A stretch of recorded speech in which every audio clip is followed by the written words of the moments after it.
CNBC's Eunice Yoon is on the ground in China, giving us an up-close look at how manufacturers there are trying to prepare.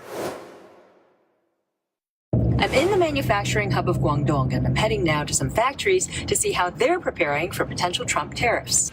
A lot of products at your local Walmart, Target, or Home Depot are made here. What you buy on Amazon, Shein, Temu, and TikTok, too. I met furniture seller Harry Lee.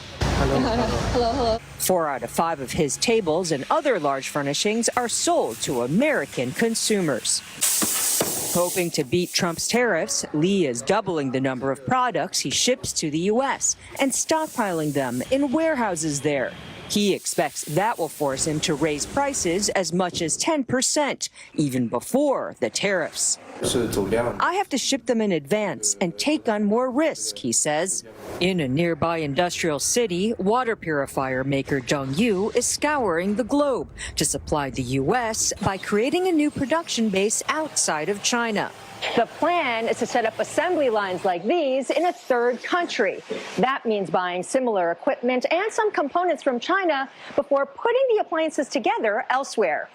Zheng's company, Tesron, is considering Vietnam, Malaysia, and Mexico, but at the moment is leaning towards Dubai, even though it will increase his costs by 30% compared to China. The domestic market is too competitive. We've been waiting to jump out of it for some time, he says. Trump's tariffs gave us the final push.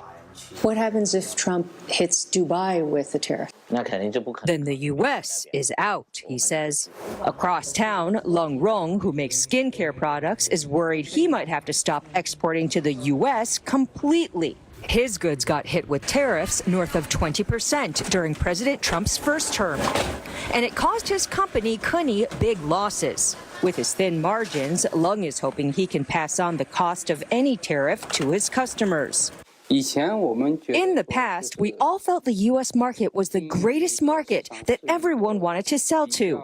But with all the uncertainties and unfriendly decisions, the U.S. is less attractive now, he says. It's a real pity.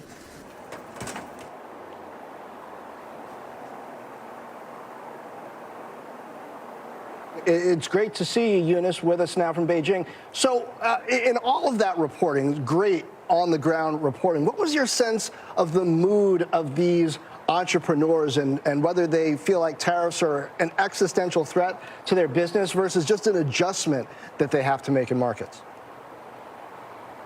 There's a lot of uncertainty because people don't know how high the tariff is going to be. People have heard 10 to 20% universal tariffs, or maybe 60%. And so because of that, these factories are not quite sure what to do. And this is usually a time when they price now for the year. So it's really left a lot of people guessing as to what the tariff is going to be. Eunice, it's great reporting from you, as always. I'm just curious, if these entrepreneurs are not selling into the U.S. market anymore, or not selling as much, where would they be selling their goods to? How much of it is going to domestic consumers, for example, or other parts of the world that maybe look more attractive in light of potential tariffs? Well, most of the factories that we spoke to didn't actually mention selling into the domestic market because the domestic market isn't doing very well. But they are looking at alternative markets because they are concerned that if the tariffs end up reaching what they consider their own breaking point, that they wouldn't be able to sell to the U.S. And I think that is a really important point that we see that in the United States, a lot of the conversation is about how any changes with tariffs could potentially push up prices for consumers. But I think what's also interesting is the fact that American consumers might not have as much choice if these factories decide it's really not worth it.